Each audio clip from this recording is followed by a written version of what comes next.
What you're going to be seeing right now are all of the cuts and decisions that we had to make for this season, going into the regular season. And the only thing that I'm going to mention is a few injuries. Duron Harmon also dislocated his elbow.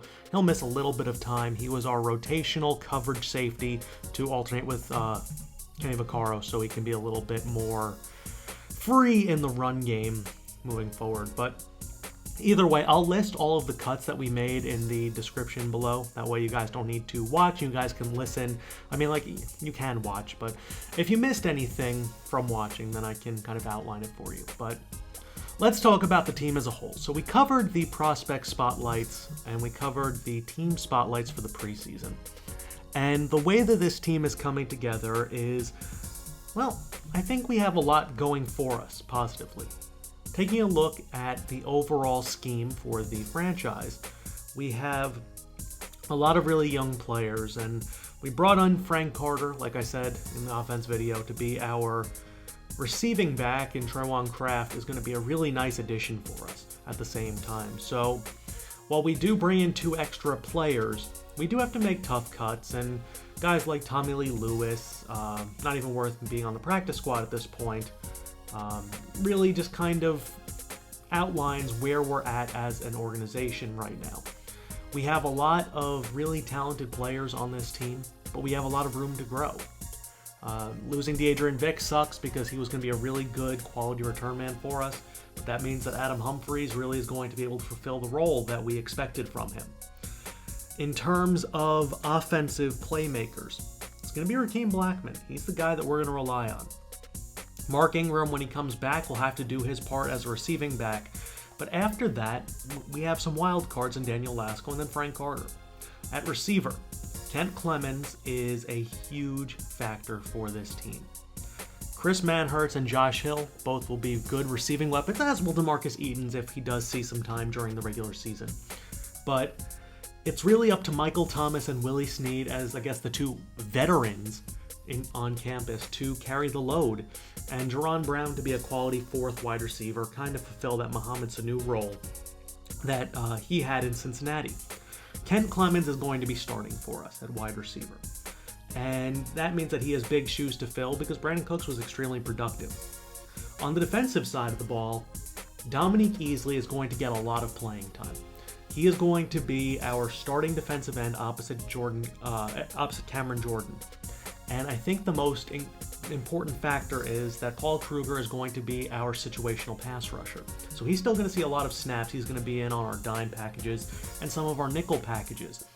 But Dominique Easley is there for the run stopping. If he can get sacks, great. But we want him as a guy who can just bully at the line of scrimmage and create mismatches and take up space so we can have guys like Shad Houston, John Hastings, Stephon Anthony going downhill and making plays on the ball carrier. After that, Sheldon Rankins is back. So we do get an extra 1st round pick technically for this year's draft because, well, Rankins missed the entire season. So that's big. And after that, the corners. They're going to be interesting because we kept Sanchez McNeil, who we picked up as an undrafted free agent. It's going to be Bro and Fassitt on the outside, Munnerlyn in the nickel, and then it's going to be McNeil and Devontae Harris and other guys in at that nickel role, DeJohn Smith, or at that 4th role. So that gives us some opportunities. Taking a look, we have, of our first 7 games, or I think it's first 8 games, 6 of them are on the road, which means that we are going to have a really tough time after we get that first game out of the way. 4 straight road games. Then a home game, then 3 more road games. I mean, that's just, or 2 more road games. I mean, that's just crazy. So we have to figure out how we're going to go about that. Things start off with the Miami Dolphins, and from there, hopefully we can continue along and pursue a good record this season. On the offensive line, Hugh Thornton's going to start at left guard.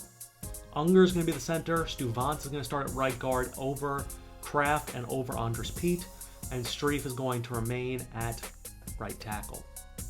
Overall, I have a lot of hope for this team. I hope Stephon Anthony takes another step forward. I hope that our secondary can hold up. Von Bell looked excellent in the preseason. Looks like he's really growing into his own. And I have huge expectations for Shad Houston and John Hastings. I think those two guys add a lot of speed and dynamic run-stopping ability to our linebacking core. And I think after it being such an issue, our run-stopping, both because of our corners and because of our linebackers, will be a strength this season. Losing or giving up Thomas Morstead wasn't easier, but Javier Moran is going to be an excellent punter for us, and he earned that spot this preseason. So with all of that being said, all that's left is our season goal. And with that, well, we're going to predict 7 wins. That's the lowest we can go. I don't think we're going to get 8 with a tough schedule, but I think 7 is obtainable with this team. Let me know what you think our record will be in the comment section below. First game's tomorrow. Peace!